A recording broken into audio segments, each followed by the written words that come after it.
So yesterday I uploaded a video of me in the classroom, and I just want to clarify, I'm not a teacher, so I'm not in the classrooms every day. I'm there once a week. I work as a behavioral health coach, not just locally, but also I do a lot of online programming and advocacy work and the like.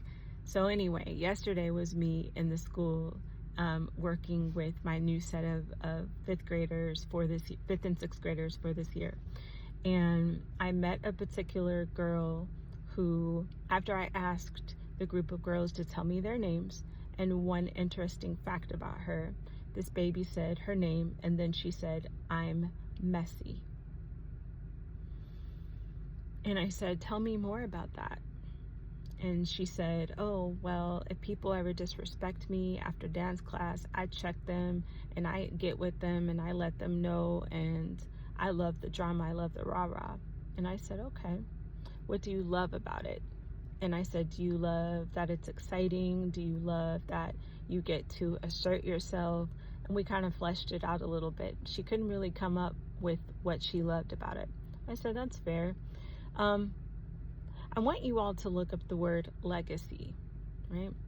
So we looked up the word, and I was going to have the student, I asked her, I was like, "I would like you to come to the front of the class and read this word." She was like, "I'm not doing that."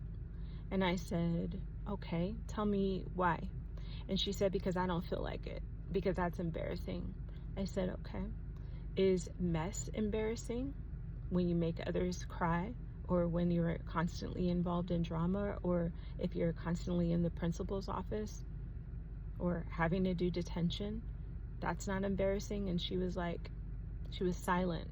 And I said, "This is not a time for you to judge yourself. It's just a time to kind of look at, why is it embarrassing for us to engage in something that will help us grow, but it is not embarrassing for us to be involved in harming others or harming ourselves." And the class was quiet.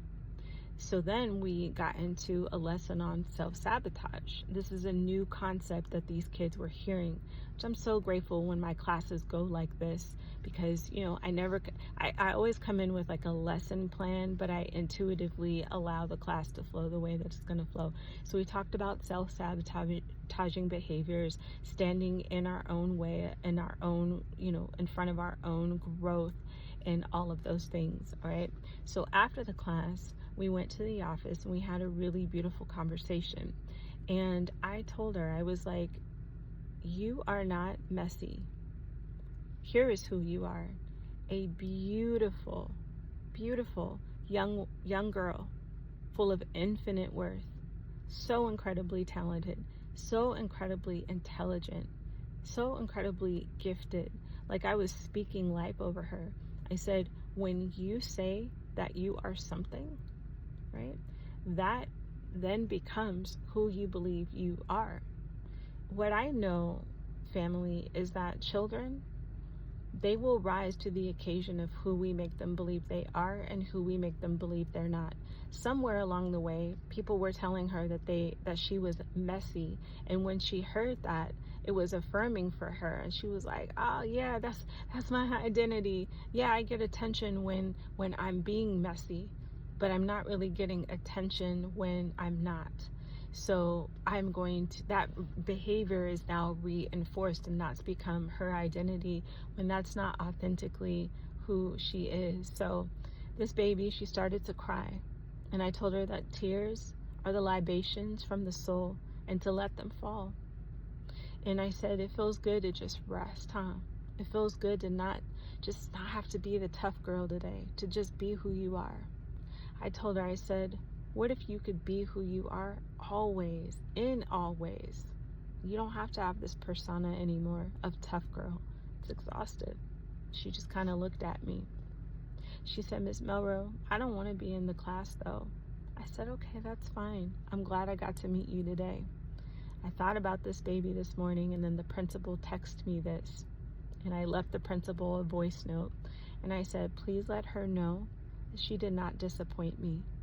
Even though she had an opportunity to read that definition And that was for herself, to give herself an opportunity to course correct and make some changes.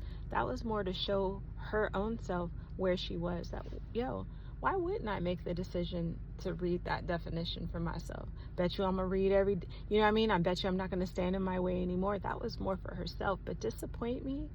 No.